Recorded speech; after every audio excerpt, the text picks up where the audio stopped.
دوستو آج ایک ایسا موضوع لے کر آئے ہیں جس کا شکار تقریباً ہر شخص ہے۔ دماغ میں شیطانی خیالات اور وسوسوں کا آنا، ان وسوسوں سے کیسے نجات حاصل کی جا سکتی ہے، اس حوالے سے قرآن و حدیث کی روشنی میں آپ کو بتائیں گے کہ ایسے وسوسوں سے کیسے بچا جا سکتا ہے۔ اس حوالے سے حضرت علی رضی اللہ تعالیٰ عنہ کی ایک روایت بھی ہم آپ کو بتائیں گے۔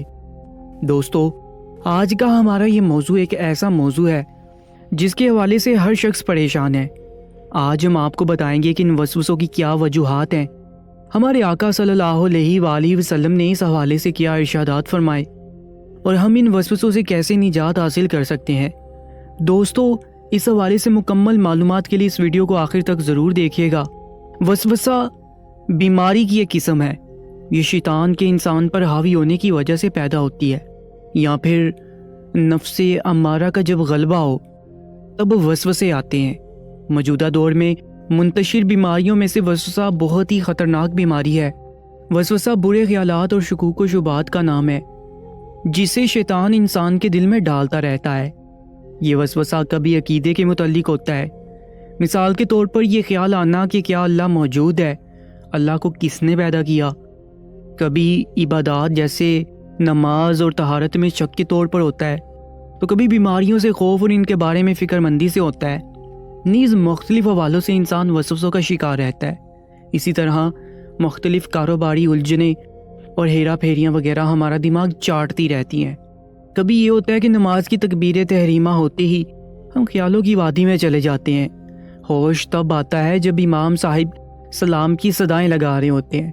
یہ بھی پیش آتا رہتا ہے کہ ہمیں اپنے عقائد اور دین کے بارے میں شک و شبہات سے گزرنے لگتا ہے، تب ہم سہم کے رہ جاتے ہیں، ہمیں اپنا ایمان خطرے سے دوچار محسوس ہوتا ہے۔ دوستو سوال یہ پیدا ہوتا ہے کہ یہ وسوسے پیدا کیوں ہوتے ہیں، ان وسوسوں کی الجھن میں ہمارے لیے اسلام میں کیا حکم ہے۔ آئیے شریعت اور سنت کی روشنی میں اس الجھن کا سلوشن دریافت کرتے ہیں۔ حضرت عبداللہ رضی اللہ تعالیٰ عنہ نے حضرت محمد صلی اللہ علیہ وآلہ وسلم سے خیالات اور وسوسوں کے بارے میں پوچھا کہ یا رسول اللہ، جو کفر و شرک اور فسق و فجور کے وسوسے آتے ہیں ان کا کیا حکم ہے۔ آپ صلی اللہ علیہ وآلہ وسلم نے فرمایا یہ وسوسے ایمان کی علامت ہے۔ اس کی تصدیق حضرت امداد اللہ مہاجر مکی رحمۃ اللہ کے ایک قول سے ہوتی ہے۔ فرمایا دراصل وسوسہ شیطان کا عمل ہے، یہ طے ہے کہ شیطان ہمارے ایمان کا ڈاکو اور لٹیرا ہے، یہ اپنے اس وسوسے والے عمل کے ذریعے اسی گھر میں ڈالے گا جہاں اس کے مطلوبہ دولت موجود ہو۔ اسی وجہ سے فرمایا گیا شیطان کا ہمارے دل میں وسوسہ ڈالنا یہ خالص ایمان کی علامت ہے۔ ایک حدیث میں آیا ہے کہ اللہ تعالیٰ کا شکر ہے کہ اس نے شیطان کے مکر و جال کو وسوسے کی حد تک محدود کر دیا، اس سے آگے نہیں بڑھایا۔ ایک اور حدیث میں ارشاد فرمایا اللہ تعالیٰ نے میری امت کے دلوں میں جو وسوسے پیدا ہوتے ہیں اس سے درگزر فرمایا ہے اور ان کو معاف فرمایا ہے، لہٰذا ان وسوسوں پر مواخذہ نہ ہوگا بلکہ عمل پر مواخذہ ہوگا۔ دوستو وسوسوں کی بیماری میں مبتلا آپ بہت سے لوگوں کو دیکھیں گے کہ وہ صبح شام کے اذکار میں سستی کا شکار ہوتے ہیں۔ وہ سوتے وقت گھر سے باہر جاتے اور آتے وقت کھانے پینے کے اوقات میں شرعی اذکار کا اہتمام نہیں کرتے۔ اسی طرح شیطان پر مزید حاوی ہو جاتا ہے۔ شیطان انسان کو برے خیالات اور تصورات جکڑ دیتا ہے تاکہ انسان زیادہ سے زیادہ ذہنی تناؤ کا شکار ہو اور تکلیف میں رہے۔ دوستو ایک اور حدیث میں حضرت ابو ہریرہ رضی اللہ تعالیٰ عنہ سے روایت ہے کہ اللہ کے رسول اللہ صلی اللہ علیہ وآلہ وسلم نے فرمایا تم میں سے کسی کے پاس شیطان آتا ہے، کہتا ہے کہ فلاں چیز کو کس نے پیدا کیا، فلاں چیز کو کس نے پیدا کیا، یہاں تک کہ سوال کر دیتا ہے کہ تیرے رب کو کس نے پیدا کیا۔ تاہم معاملہ جب یہاں تک پہنچ جائے تو چاہیے کہ اللہ تعالیٰ سے پناہ مانگیں، رک جائیں۔ بخاری اور مسلم کی ایک روایت میں ہے کہ جب ایسے خیالات پیدا ہوں تو بندہ کہے ہم اللہ اور اس کے رسول پر ایمان لائے۔ دوستو اب آتے ہیں ان برے خیالات اور وسوسوں کے علاج کی طرف۔ ہمیں ایسے کون سے اعمال کرنے چاہیے جن کو کرنے سے ہمیں وسوسوں سے چھٹکارا حاصل ہو سکتا ہے۔ علماء فقہا کے نزدیک وسوسوں کا علاج ایمان کو مضبوط بنانے سے ہوگا، نیز شیطان کے راستوں کو کمزور بنانے سے علاج میں مدد مل سکتی ہے۔ آپ کثرت کے ساتھ نیکیاں کریں، اللہ تعالیٰ کی جانب رجوع کریں، زیادہ سے زیادہ استغفار کریں، نماز کی طرف لوٹیں اور اللہ تعالیٰ کے سامنے گر گرائیں۔ اللہ آپ کی دعاؤں کو قبول فرمائے گا۔ ایک اور بات جو قابل لحاظ ہے وہ یہ کہ حرام چیزوں سے اجتناب کیا جائے۔